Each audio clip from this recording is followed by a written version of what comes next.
50 Great Ghost Stories, read by H. Washington Sawyer. Tonight's story, The Masque of the Red Death, by Edgar Allan Poe. The Red Death had long devastated the country. No pestilence had ever been so fatal or so hideous. Blood was its avatar and its seal, the redness and the horror of blood. There were sharp pains and sudden dizziness, and then profuse bleeding at the pores with dissolution. The scarlet stains upon the body, and especially upon the face of the victim, were the pest ban which shut him out from the aid and from the sympathy of his fellow men. And the whole seizure, progress, and termination of the disease were the incidents of half an hour. But the Prince Prospero was happy and dauntless and sagacious. When his dominions were half depopulated, he summoned to his presence 1,000 hale and light-hearted friends from among the knights and dames of his court, and with these retired to the deep seclusion of one of his castellated abbeys. This was an extensive and magnificent structure, the creation of the prince's own eccentric yet august taste. A strong and lofty wall girdled it in. This wall had gates of iron. The courtiers, having entered, brought furnaces and massy hammers and welded the bolts. They resolved to leave means neither of ingress nor egress to the sudden impulses of despair or frenzy from within. The abbey was amply provisioned. With such precautions, the courtiers might bid defiance to the contagion. The external world could take care of itself. In the meantime, it was folly to grieve or to think. The prince had provided all the appliances of pleasure. There were buffoons, there were improvisatori, there were ballet dancers, there were musicians, there was beauty, and there was wine. All these and security were within. Without was the Red Death.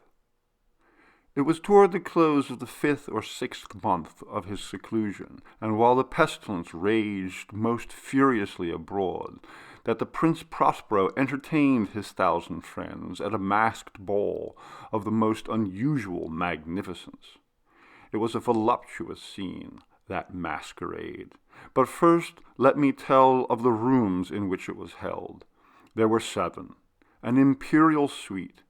In many palaces, however, such suites form a long and straight vista, while the folding doors slide back nearly to the walls on either hand, so that the view of the whole extent is scarcely impeded. Here the case was very different, as might be expected from the Duke's love of the bizarre. The apartments were so irregularly disposed that the vision embraced but little more than one at a time. There was a sharp turn at every 20 or 30 yards, and each turn a novel effect. To the right and left, in the middle of each wall, a tall and narrow Gothic window looked out upon a closed corridor which pursued the windings of the suite. These windows were of stained glass, whose color varied in accordance with the prevailing hue of the decorations of the chamber into which it opened. That at the eastern extremity was hung, for example, in blue, and vividly blue were its windows. The second chamber was purple in its ornaments and tapestries, and here the panes were purple. The third was green throughout, and so were the casements. The fourth was furnished and lighted with orange, the 5th with white, the 6th with violet. The 7th apartment was closely shrouded in black velvet tapestries that hung all over the ceiling and down the walls, falling in heavy folds upon the carpet of the same material and hue. But in this chamber only, the color of the windows failed to correspond with the decorations. The panes here were scarlet, a deep blood color. Now in no one of the 7 apartments was there any lamp or candelabrum, amid the profusion of golden ornaments that lay scattered to and fro or depended from the roof. There was no light of any kind emanating from lamp or candle within the suite of chambers. But in the corridors that followed the suite, there stood, opposite each window, a heavy tripod, bearing a brazier of fire, that projected its rays through the tinted glass, and so glaringly illumined the room. And thus were produced a multitude of gaudy and fantastic appearances. But in the western or black chamber, the effect of the firelight that streamed upon the dark hangings through the blood-tinted panes was ghastly in the extreme, and produced so wild a look upon the countenances of those who entered, that there were few of the company bold enough to set foot within its precincts at all. It was in this apartment also that there stood against the western wall a gigantic clock of ebony. Its pendulum swung to and fro with a dull, heavy, monotonous clang. And when the minute hand made the circuit of the face, and the hour was to be stricken, there came from the brazen lungs of the clock a sound which was clear and loud and deep and exceedingly musical, but of so peculiar a note and emphasis that, at the lapse of an hour, the musicians of the orchestra were constrained to pause momentarily in their performance to hearken to the sound, and thus the waltzers perforce ceased their evolutions, and there was a brief disconcert of the whole gay company. And while the chimes of the clock yet rang, it was observed that the giddiest grew pale, and the more aged and sedate passed their hands over their brows, as if in a confused reverie or meditation. But when the echoes had fully ceased, a light laughter at once pervaded the assembly, and the musicians looked at each other and smiled, as if at their own nervousness and folly, and made whispering vows, each to the other, that the next chiming of the clock should produce in them no similar emotion. And then, after the lapse of 60 minutes, which embraced 3,600 seconds of the time that flies, there came yet another chiming of the clock, and then were the same disconcert and tremulousness and meditation as before. But in spite of these things, it was a gay and magnificent revel. The tastes of the Duke were peculiar. He had a fine eye for colors and effects. He disregarded the decora of mere fashion. His plans were bold and fiery. His conceptions glowed with barbaric luster. There were some who would have thought him mad. His followers felt that he was not. It was necessary to hear and to see and touch him to be sure he was not. He had directed, in great part, the movable embellishments of the 7 chambers, upon occasion of this great fete, and it was his own guiding taste which had given the character to the masqueraders. Be sure they were grotesque. There were much glare and glitter and piquancy and phantasm, much of what has since been seen in Hernani. There were arabesque figures with unsuited limbs and appointments. There were delirious fancies, such as the madman fashions. There were much of the beautiful, much of the wanton, much of the bizarre, something of the terrible, and not a little of that which might have excited disgust. To and fro in the 7 chambers there stalked, in fact, a multitude of dreams, and these, the dreams, writhed in and about, taking hue from the rooms, and causing the wild music of the orchestra to seem as the echo of their steps. And, anon, there strikes the ebony clock, which stands in the hall of the velvet, and then, for a moment, all is still, and all is silent, save for the voice of the clock. The dreams are stiff frozen as they stand, but the echoes of the chime die away. They have endured but an instant, and a light half-subdued laughter floats after them as they depart. Now and again the music swells, the dreams live, and writhe to and fro more merrily than ever, taking hue from the many-tinted windows through which stream the rays of the tripods. But to the chamber which lies most westwardly of the seven, there are now none of the maskers who venture, for the night is waning away, and there flows a ruddier light through the blood-colored panes, and the blackness of the sable drapery appalls. To him whose foot falls upon the sable carpet, there comes from the near clock of ebony a muffled peal, more solemnly emphatic than any which reaches their ears who indulge in the more remote gaieties of the other apartments. But these other apartments were densely crowded, and in them beat feverishly the heart of life. And the revel went whirlingly on, until at length there commenced the sounding of midnight upon the clock. And then the music ceased, as I have told, and the evolutions of the waltzers were quieted, and there was an uneasy cessation of all things, as before. But now there were 12 strokes to be sounded by the bell of the clock. And thus it happened, perhaps, that more of thought crept, with more of time, into the meditations of the thoughtful among those who revelled. And thus, too, it happened, perhaps, that before the last echoes of the last chime had utterly sunk into silence, there were many individuals in the crowd who had found leisure to become aware of the presence of a masked figure which had arrested the attention of no single individual before.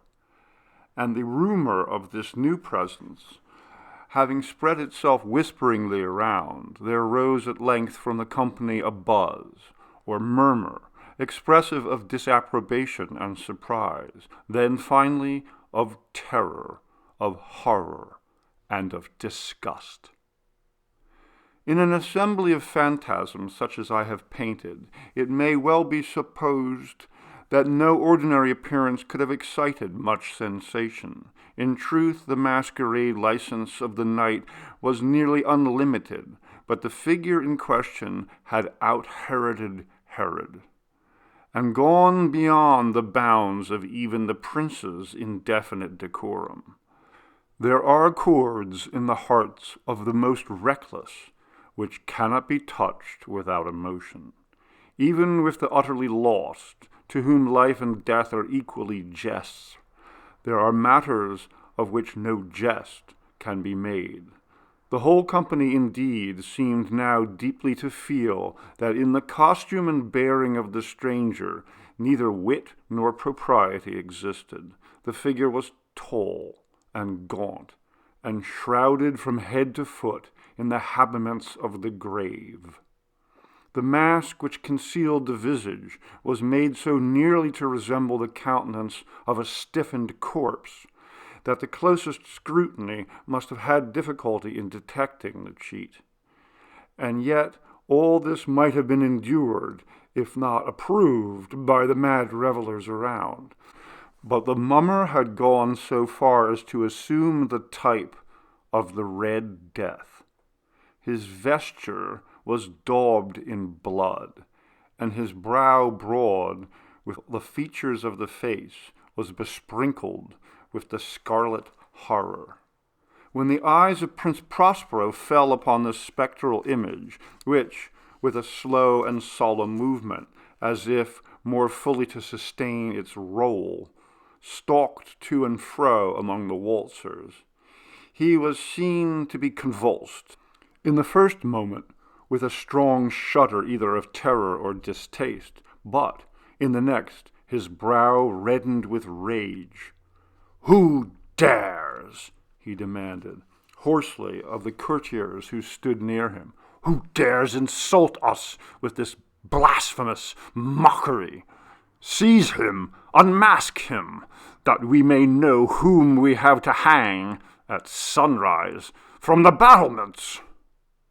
It was in the eastern or blue chamber in which stood the Prince Prospero as he uttered these words. They rang throughout the 7 rooms loudly and clearly, for the prince was a bold and robust man, and the music had become hushed at the waving of his hand.